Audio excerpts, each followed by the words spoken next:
Studio Balado.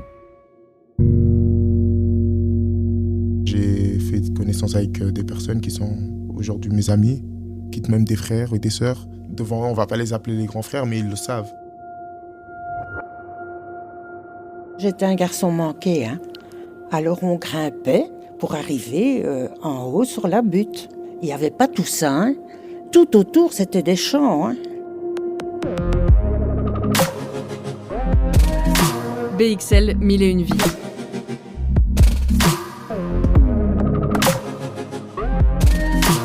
Un podcast de Camille Loiseau et du Studio Balado. Des récits de ville en miroir.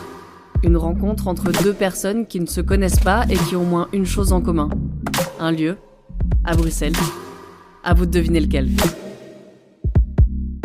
Épisode 5, l'idéal de Shaun et Fernande. Chapitre 1, de but en bloc. C'est le souffle court qu'on arrive jusqu'à cette forteresse aux 1000 ouvertures. Voilà ce qui distingue les habitués des oiseaux de passage. Les premiers ont la respiration régulière et les mollets plus affûtés. Ils ont fait 1000 fois l'ascension, sac de course à la main et cartable sur le dos. Face à ce tapis rouge encerclé de ces gardes de béton, on se sent vite intimidé. Pourtant, nous sommes les bienvenus. Chacun et chacune peut entrer ici.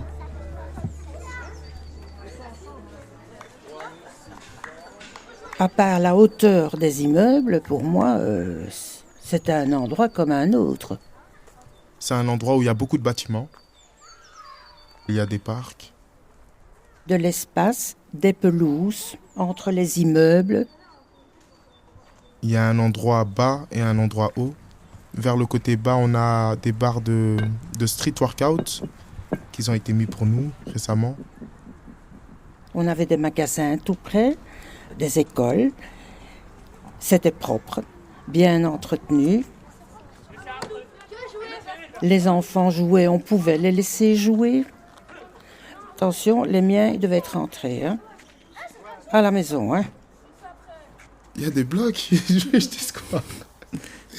Il y a que des blocs. C'est tout. Franchement, il n'y a que des blocs. Ce sont des immeubles. Désolée, hein. Ça, je dis chaque fois aux gens. Non, pas bloc, je trouve que ça fait... Non.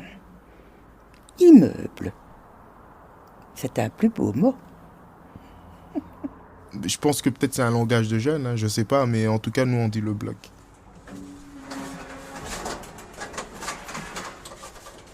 J'habitais dans l'immeuble 10, au 7e étage, au dernier, tout au-dessus. Bâti dans les années 60, l'immeuble de Fernande compte 7 étages. D'autres, plus anciens, s'élèvent plus haut encore, jusqu'à 16 étages. Les différentes époques se superposent ici comme des calques. La hauteur des immeubles marque l'année de leur construction. Les premiers bâtiments sortis de terre il y a 70 ans doivent aujourd'hui être rénovés, les uns après les autres. Sur place, les grues font toujours partie du paysage, tant le chantier semble infini. Depuis qu'ils ont fait des rénovations, l'appartement est splendide. La chambre est beaucoup mieux, la salle à manger est beaucoup plus grande, parce que ça, on avait des très petites chambres, hein. On devait passer, mais très minces, entre deux meubles comme ça. Non, je dois dire, moi je trouve qu'on a des très beaux appartements.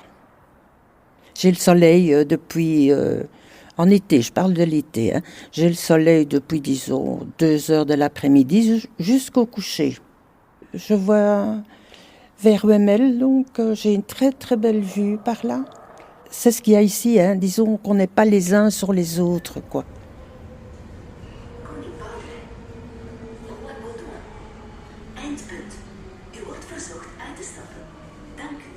Il y a la station de métro. Quand vous la montez, il y a la coursive à gauche et la coursive à droite. Il y a le bloc 6 et le bloc 7.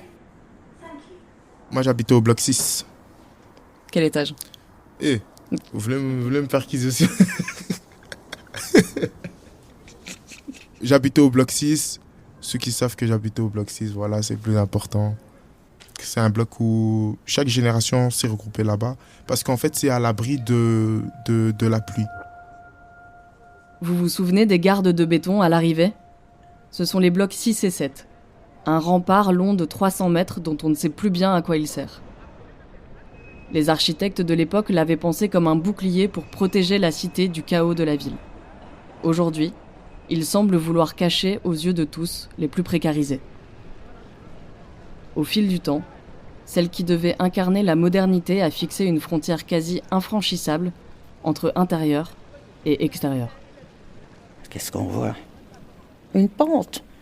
Oui, mais ça... Oui. C'était des champs, ici. Des champs et de l'eau. Et la pente qu'on voit là, c'était, dans le fond, la hauteur de la butte avant d'arriver sur le plateau au-dessus. Donc, ils ont raboté pour passer en dessous, mais la pente, ils l'ont laissée. Et ça, ils ont fait en 58 quand ils ont commencé à travailler pour mettre les premiers immeubles, quoi. J'ai vu, dans le fond, l'évolution de tout ça. Hein. Chapitre 2. Les personnages. Je suis née en 42. Je suis venue en 1981. Et j'habite donc ici depuis 43 ans. Je m'appelle Fernande, j'ai 82 ans, j'ai 2 enfants, 2 grands-enfants, des petits-enfants, et je suis pensionnée. Oui, je suis vieille, c'est vrai, je suis vieille. Je suis âgée, je suis senior, je suis tout ce que vous voulez, quoi. Mais pas vieille péjorativement, hein. Ça, non.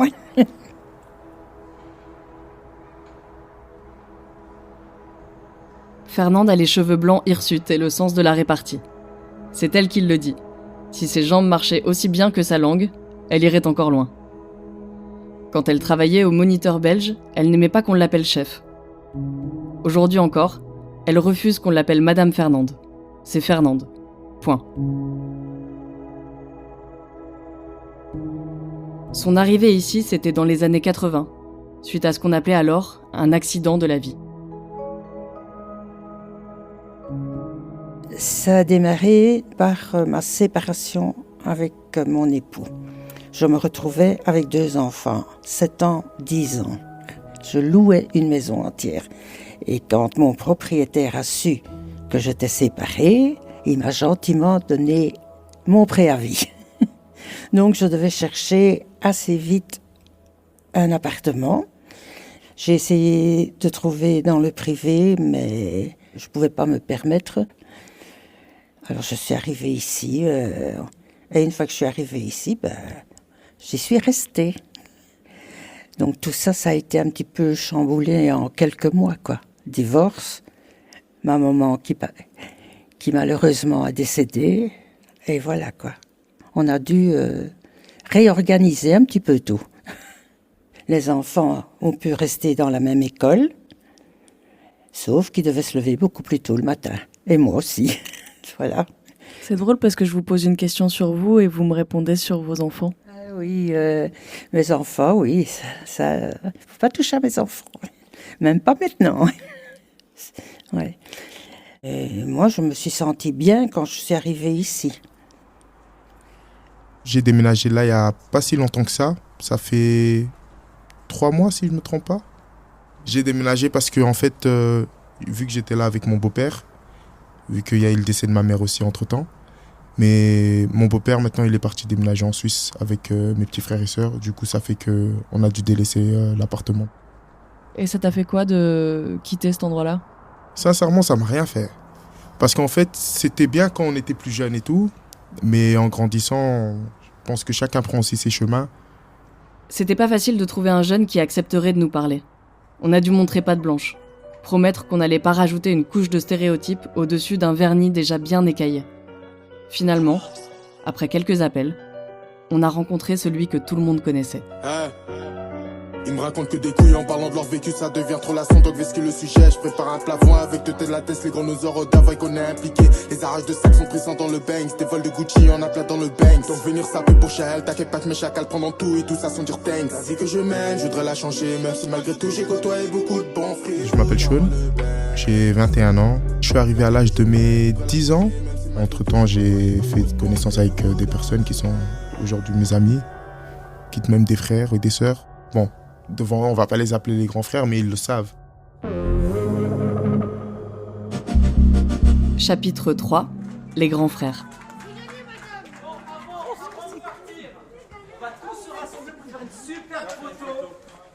Les rôles des grands frères, c'est juste de parler même avec les plus jeunes. Parce que souvent, il y a des jeunes qui n'ont peut-être pas de grands frères ou bien pas d'encadrement dans une famille et qu'ils peuvent faire certaines bêtises, que ça soit peut-être à l'école, même dehors. Et avec ces grands-là, comme moi aujourd'hui, je fais ça aussi même avec les plus petits, j'essaie de parler avec eux, communiquer avec eux. Moi, en tout cas, avec ma mère, je pouvais parler de tout. Mais avec mon père, c'était un peu différent. Il y a des situations où tu sais pas expliquer ça à tes parents. Tu vas plus l'expliquer peut-être à ton grand frère ou bien à quelqu'un qui est en dehors du quartier avec qui tu t'entends bien. Nous, on se présentait vraiment, on dirait qu'on était tous des frères. Les filles aussi, elles pouvaient rester avec nous parce qu'on avait grandi avec eux. Dans d'autres quartiers, tu vas pas forcément voir ça. On m'a dit non, tu vas pas là, patati, patata. Je dis écoutez, moi je sais pas aller autre part. Pour le moment, je suis bloquée, quoi. Elle avait une très mauvaise connotation. Et quand je suis venue ici, pour moi, c'était injustifié. Je n'ai jamais su pourquoi on disait ça. Étant plus petit, on était tous là, moi je viens de là, moi je viens de là. Je pense que c'est partout comme ça. Que chaque jeune dit oui, moi je viens de Laken, ou bien que je viens de Molenbeek, ou bien que je viens de je ne sais pas d'où. Parce que oui, c'est de là d'où je viens, c'est de là où j'ai grandi et mes amis viennent de là. Vous comprenez ? Vu que c'est un quartier aussi fermé, donc ça veut dire que on apprend à vivre l'un avec l'autre, on va dire. C'est comme si je sors dehors et tu sais que la personne que tu vas rencontrer, c'est une personne que tu connais. J'ai un peu tiqué quand Sean a parlé de quartier fermé. C'est un mot qui revient souvent dans la bouche des personnes qu'on a rencontrées. Mais il est plus lié à l'architecture qu'à la réalité du lieu. Ici, les bonjours et les nouvelles des familles s'échangent facilement. On parle de village ou de ville dans la ville pour décrire le microcosme où se côtoient les 2700 habitants et habitantes. Sur la place haute, des enfants jouent au foot, tandis que les seniors répètent pour la chorale.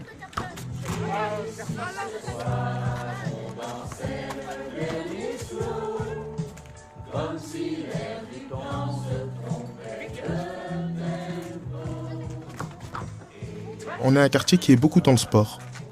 Étant plus jeune, on était tous dans le foot, ça c'est sûr, ça c'est les parents. Mais en grandissant, on s'est tous orientés vers le sport de combat. On avait un grand de chez nous qui s'appelle Bilal et il y avait aussi Arash. C'était deux frères, deux grands frères à nous.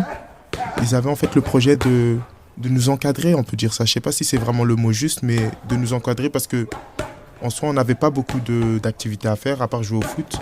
Et ça nous ennuyait un peu. Il y en avait qui n'avaient peut-être pas les moyens aussi, les parents qui n'avaient pas les moyens pour inscrire leurs enfants dans la boxe ou bien dans un autre sport. Et eux, ils ont construit ce projet pour nous. Au début, c'était dehors.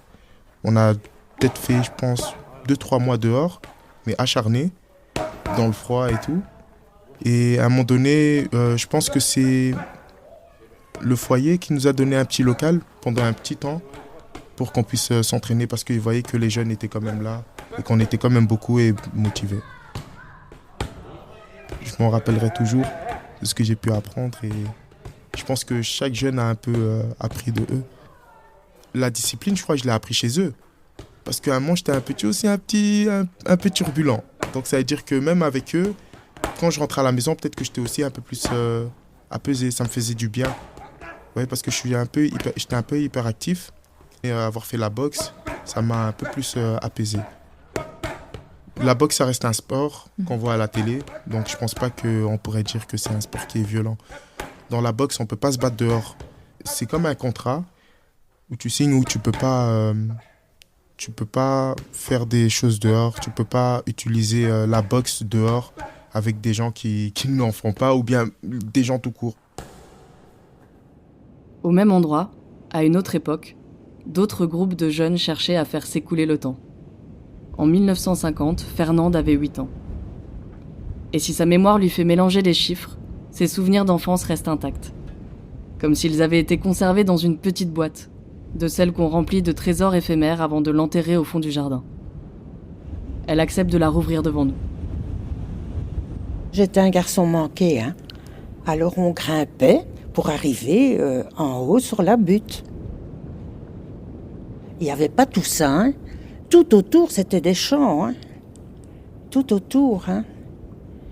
On jouait, nous autres, hein, là-dedans. C'était gai, hein.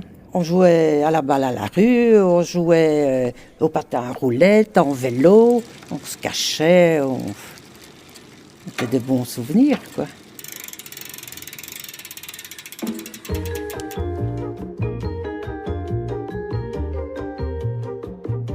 Le 17 avril 1958, le roi Baudouin coupait le ruban tricolore qui inaugurait l'exposition universelle. Une grande messe de la modernité censée faire briller la Belgique à l'international. Au lendemain de la Seconde Guerre mondiale et à l'aube des Golden Sixties, le titre donné à l'Expo 58 témoigne de l'euphorie du moment. Pour un monde meilleur. Tout a changé en 1958 avec l'Expo universelle, hein. Ils ont fait des routes plus grandes, ils ont fait des parkings, ils ont fait de toutes sortes. Donc tous ces champs aux alentours de nous ont été rasés, si on peut dire. Nous autres, les gosses, on n'aimait pas, hein. Donc vous vouliez pas que cette cité apparaisse ? Et aujourd'hui, vous voulez plus la quitter ? Voilà, c'est ça. C'est ça, dans le fond.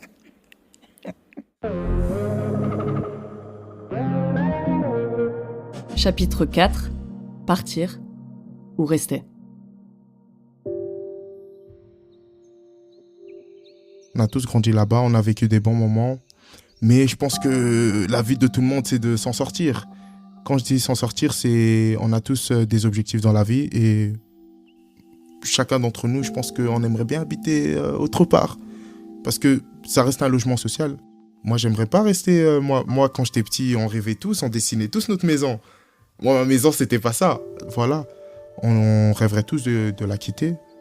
C'est un projet, je pense que depuis tout petit, hein, dès qu'on a mis les pieds là-bas, on était bien avec nos amis et tout, mais à un moment donné, on s'est tous dit « Ah, mais on aimerait tous quitter cet endroit. » Et même en regardant les films, quand on regarde certains films dans les cités ou bien dans les banlieues, je pense que c'est tout le monde qui rêve un peu de ça, vous voyez ? Souvent, la banlieue, la cité ou le logement social ne sont que des étapes temporaires pour celles et ceux qui rêvent plus grand. À Bruxelles, 10% de la population a rempli une demande pour obtenir un logement social. Les temps d'attente varient entre 10 et 16 ans. Je demande à Sean à quoi ressemblait la maison qu'il dessinait quand il était petit.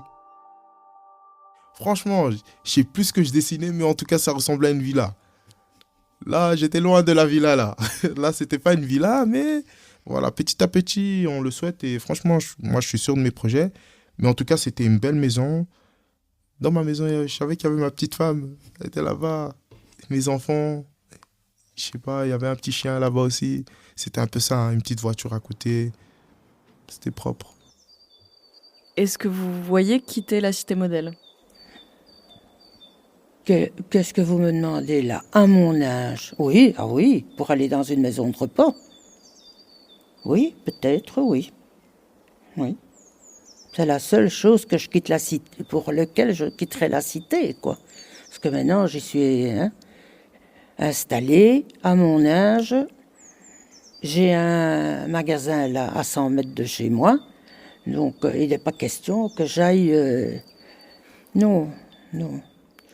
Pour ça, je suis trop âgée. Parce que moi, quand je vous parle de la cité modèle, je vous parle de nous, en tant que nous. Je ne vous parlais pas vraiment des immeubles ou bien des bâtiments. Ça, en soi, je m'en fous. Moi, j'habite plus là-bas. Des plans d'architectes aux dessins d'enfants, les utopies de papier se répondent. Mais il y a quelque chose que j'ai appris en venant jusqu'ici. Parfois, Il faut lever le nez de la feuille pour voir ce qu'il se passe dans la réalité. Alors je regarde autour de moi, à la recherche du moindre détail à interpréter. La couleur des rideaux, le linge qui sèche sur la coursive, ou la pile des objets qui s'entassent contre la fenêtre. En arrière-plan, il y a toujours les gamins qui jouent au foot. Et alors qu'on repart, pas tout à fait certain d'avoir pu craquer l'énigme de ce lieu, une bande de jeunes dévale la rampe géante dans un caddie. Ils sont arrêtés net par un plus âgé. « Vous faites quoi là? C'est dangereux ça !» Je souris. Ça doit être un grand frère.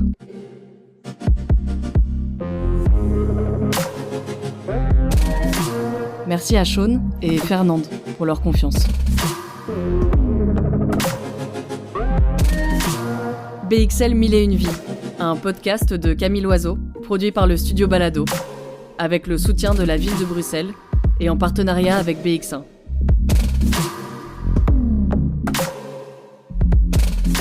À la réalisation, Michel-Ange Vinti. Générique original et mixage, David Federman. Direction de casting, Caroline Renaudière. Production, Michel-Ange Vinti et Julien Barbier, assisté de Shaima Haji. Si vous avez aimé cet épisode, n'hésitez pas à le partager, commenter, liker, laisser des étoiles, bref, à en parler autour de vous.